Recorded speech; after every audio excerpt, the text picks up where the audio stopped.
What's up, guys? It's episode 2 of Between Two Spears. Back here again with Paul. So today we're going to be talking about preserving your fish. So you go out there, you spend all this time and this money harvesting these fish. You get these beautiful trophy fish. You know, you take pictures and videos, hopefully, but some people want to do a little bit more, you know, to capture that memory. Yeah, if you're lucky, you get a picture or a video. You know, most people, or at least me, it seems like my GoPro's never on when it fucking needs to be.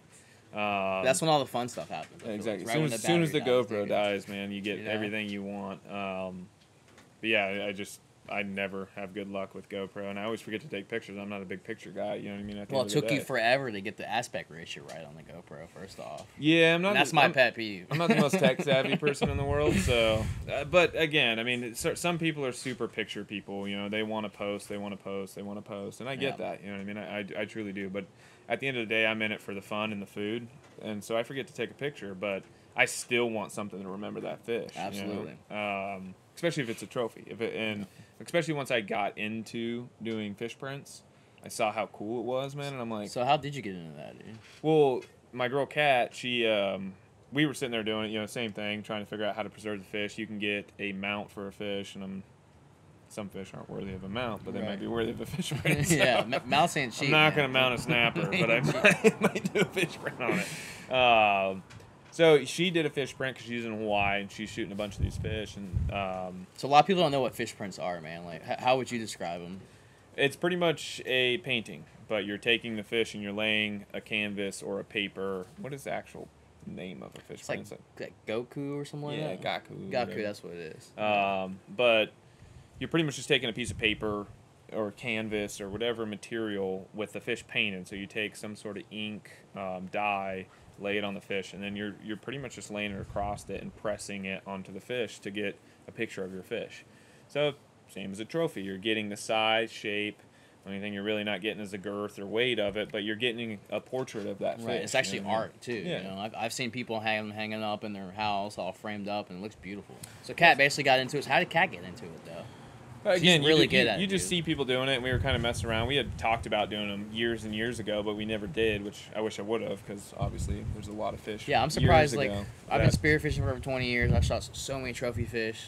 I'm kicking myself for not doing all these fish prints. Man. So she did one with in Hawaii with like a shirt or something, and you know, just trying it out. Yeah.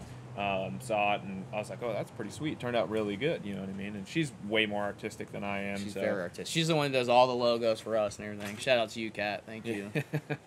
I tried to do one, and it looked like Forrest Gump when he was running and did the smiley face on his shirt. Just a blob of fucking mess.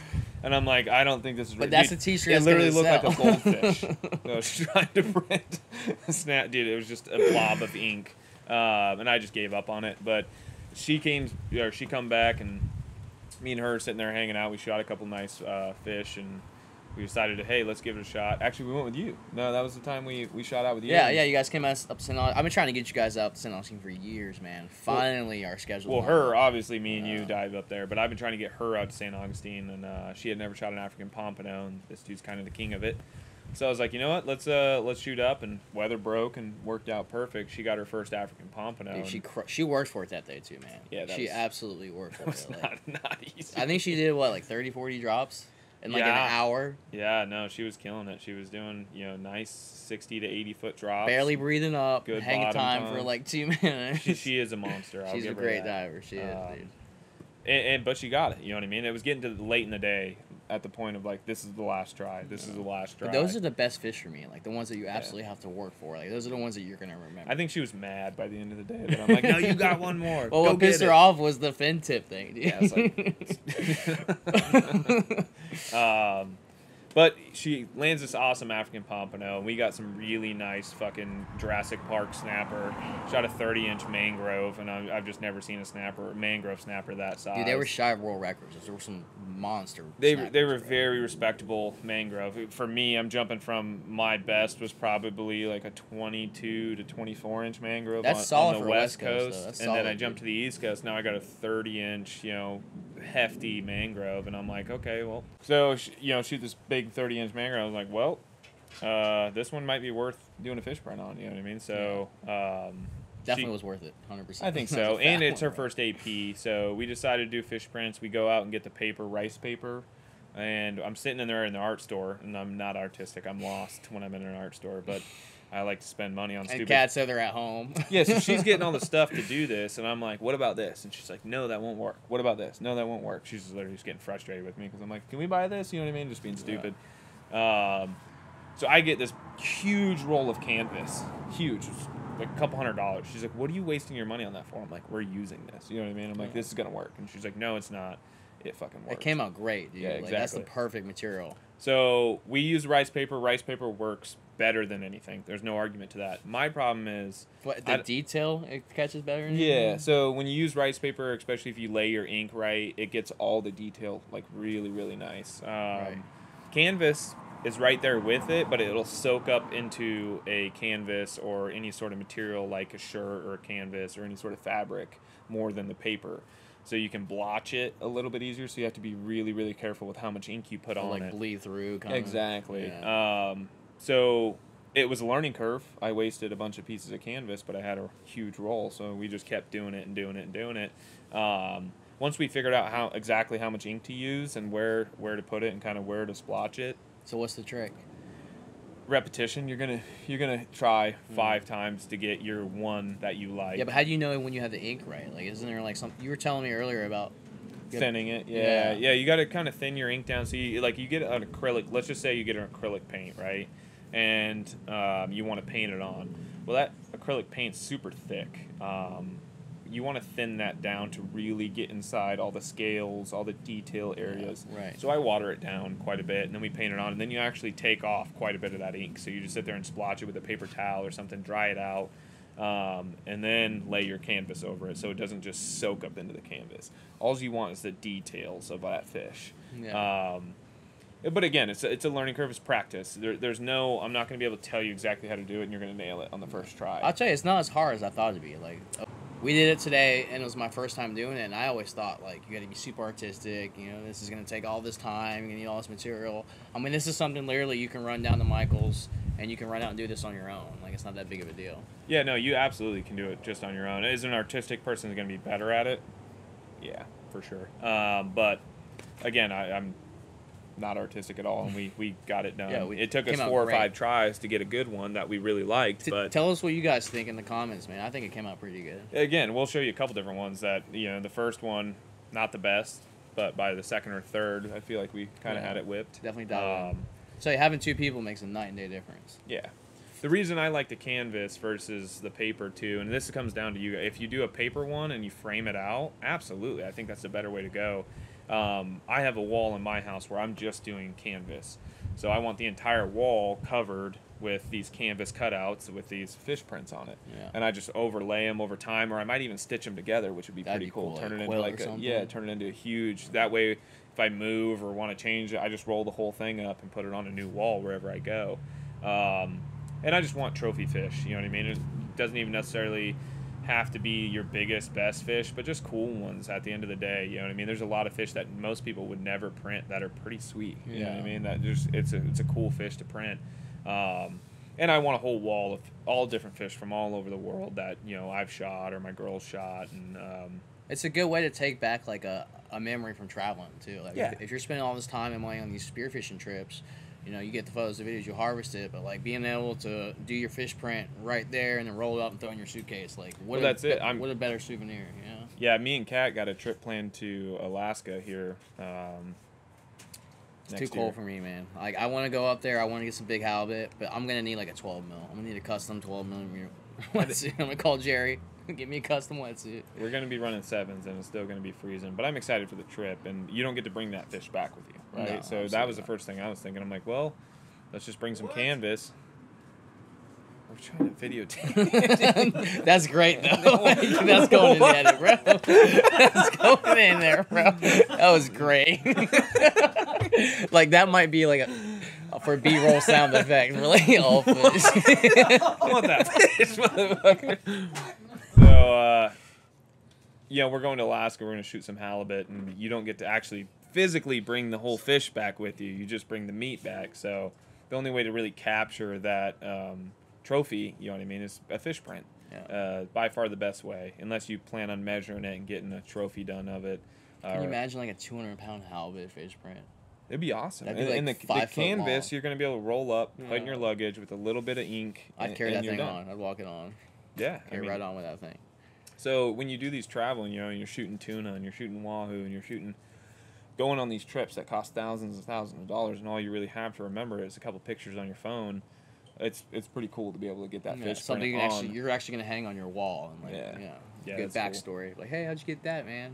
Yeah, now that I started doing it, I wish I would have done it years ago, because they're just cool to have around the house, you know what I mean? Or if you have a tiki bar or whatever you got, you know what I mean? If you're doing these trips and shooting all these exotic fish all over the world, it's pretty neat. And the process I found was actually kind of relaxing, kind of like peaceful, you know? Yeah, again, it's definitely not as difficult as people think. It's pretty simple at the end of the day, and it's, again, we watch the video on it, kind of how we do it. There's some tricks to it, but it's something you're going to be better at it than I am within a matter of a couple times of doing it, you know, and it's something that's very, very basic. You're painting a fish, you're tracing an outline and covering it with a canvas and splotching it. So obviously you can touch it up later on and make it look better if you want to attention to detail is huge with that. Like, try to like scrape it and kind of make sure you get all the scales and the teeth and prop up the fin so you get like the fin and all that good stuff. Yeah, so that's a couple little tricks, which is, I use either toothpicks or shish kebab, like the little plastic pieces. Yeah, those work pretty good. You just pin the fins up, because normally your fish, once you kill it, the fins are all laid down. You want those to see it and really look at it as if it was alive. You want to pin all those up and really emphasize the fish. So, and even adding color depending on the ink. A hogfish or a certain fish, flounder, you're going to add those dots to it, because at the end of the day, you want it to look like it did. Realistic. Nope. How'd you get that color in that African pompano? That came out really good. So, if you've ever shot an African pompano, or if you've ever seen one in the water, they're extremely shiny fish, and they're beautiful. They're a glass or a diamond is what a lot of guys call them. Blue diamonds. Yeah, so you really want to emphasize, and then their lips are super blue, and then the underside of their body looks bright blue sometimes. And so I just added a little bit of blue into the print, and just kind of painted the blue on. Didn't go crazy with it, and a little bit of silver and a little bit of blue, and then the rest of it was black, like a normal fish print. And came out great. One of the better ones I've seen. It turned out beautiful. Which is really cool, just change it up. And we did, again, 4 or 5 of them on that before I tried to do that and see what it turned out like. And you can always do it after the fact, too. You do the fish print, and then if you're artistic enough, take a paintbrush and add in eye details. And, you can actually paint an eyeball on there. You can do whatever you want to do to get those details that really make it pop, So having that shot placement seems to be like a big difference with that, too, right? You don't want to necessarily do a fish print with something you blast it with a big-ass hole into it. Yeah, if you suck at shooting, you're probably not going to be very good at fish prints. Or your fish prints aren't going to be good. If you're using power heads on every fish you shoot, then it's probably not going to be It's going to be a big black dot. Yeah. Because it is going to get the detail of the shot and the wound on the fish. But even still, normally, you're going to take some sort of quartering shot or some sort of shot that it's going to leave one side that's better than the other, usually on a fish, And I've had the luck of pretty much every fish. I've always had one side I'm going to print and one side that's a little bit rougher. Blasted out, or has some damage on them. Yeah, and that's the part about it. You're just going to take what you got and even showing the wound. I mean, obviously, usually I'm dispatching the fish in some way, so it's got a knife mark on the top of its head. I'm not thinking about a fish print when I'm shooting a fish, so after I get done and I'm printing it, usually you'll see where I stabbed it in the head, and you'll see wherever the shot was. And where I slit the throat on the sheephead, for example, Yeah, and that's a big thing. If you're bleeding your fish, then you're cutting the throat, and you're going to want to try and pin it back a little bit to try and make it look like as realistic as possible. You don't want the fish all spread out and messed up, but a bunch of holes in them. 6 shots. But again, at the end of the day, you're landing the fish. The fish is the most important thing. You want to land it and get it home, and then if it's an opportunity to do a fish print on it, then it's an opportunity. There's a million fish I've shot. Yeah, it's not like you're going to do a fish print on every fish you shoot. No, absolutely not. And, I mean, if you want to in practice, I'm all for it, but I don't have I'm a big believer in it. I started doing skull mounts too, and just to mess with that. I know I'm not good at it, and I know it's extremely It's tedious. like a puzzle, right? Like Yeah, a piece it's of puzzle. extremely tedious to do it, and I know I'm gonna suck at it, so I kept a couple of snapper and a couple of grouper that normally I wouldn't do. 26, 28-inch grouper, nothing Right. big, crazy, but I want to do it a couple of times so that way when I do shoot that monster, when I do shoot that trophy that I'm happy about, I'm not winging it on that one and trying to do the process right. Yeah, So, I get that. So obviously, you're not messing it up on your trophy, nice fish. yeah, practice makes perfect. Like You that want, big 100-pound wahoo. yeah, exactly. You want to definitely practice makes perfect type of mentality. I'll tell you, I had a big wahoo skull that I was letting cure naturally outside. And after like a month and a half, man, raccoon broke my heart. Dude. Broke my heart, bro. that's the thing. Your learning curves on that, where you just show up one day and next thing you know, your trophy skull's gone. Yeah. Like, what the hell happened? It's just another excuse to go find another one, though, right? Yeah, that's pretty much it. I have to reshoot every fish I've ever shot now to do Do the the fish print print. that I want. Because you're sitting there, you're like, oh, that's my trophy. Well, most of the time you shoot your biggest fish, that's your biggest fish for a very, very long time. If you finally do get that monster grouper, monster cobia, monster wahoo, you know what I mean? How many opportunities do you have at a 100-pound wahoo? One every 3 years. Exactly. And I go out a lot. So you do get that fish and you don't print it, but then your wall, you're like, I just need that wahoo on the wall now. So now I'm at the point of building this wall, and I'm like, got to put that there. I got to go get another good hog. I got to go get this. I got to go Give get you that drive, and too, like before you had your species list all knocked out, too. Yeah, and that's it. Yeah, I mean, everyone has a list, whether they say they do or they don't. You know what I mean? You're If not a list, at least a species or two in mind. Yeah. It might not be a list, but you're trying to check off as much as you can. You know Well, what I everyone mean? has that one fish and that one photo or something that like drove them in, and like for me it's wahoo. It's always been wahoo. I've always been drawn to spearfishing wahoo and reels. Like that's what got me into free diving and learning how to like push myself and go to these blue water trips. Yeah. What was your trophy? What got you into it? Grouper?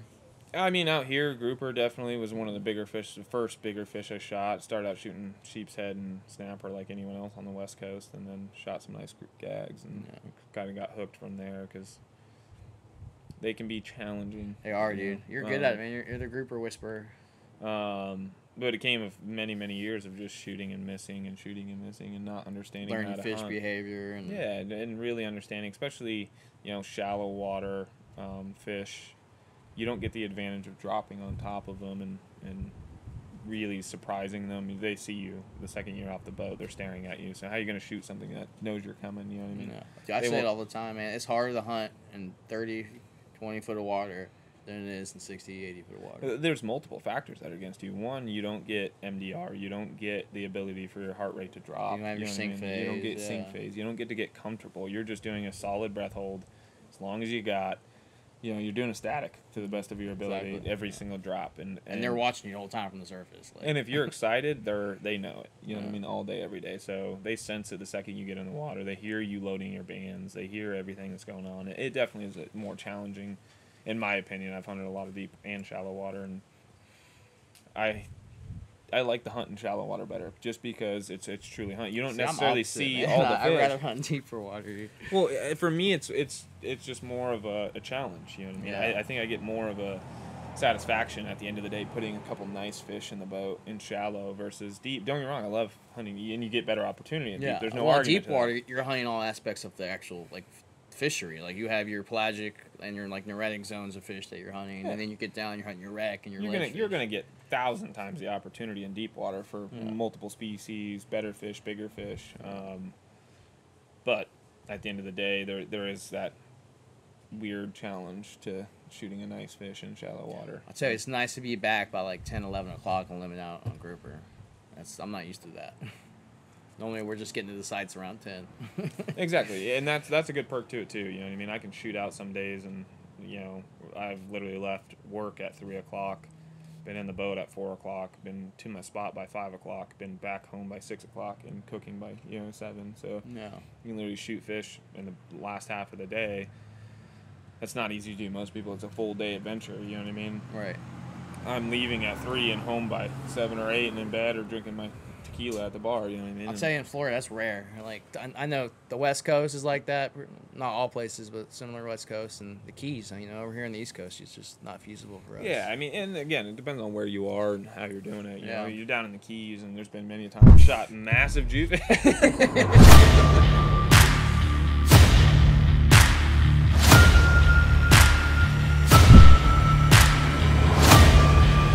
Savage Spearfishing Productions.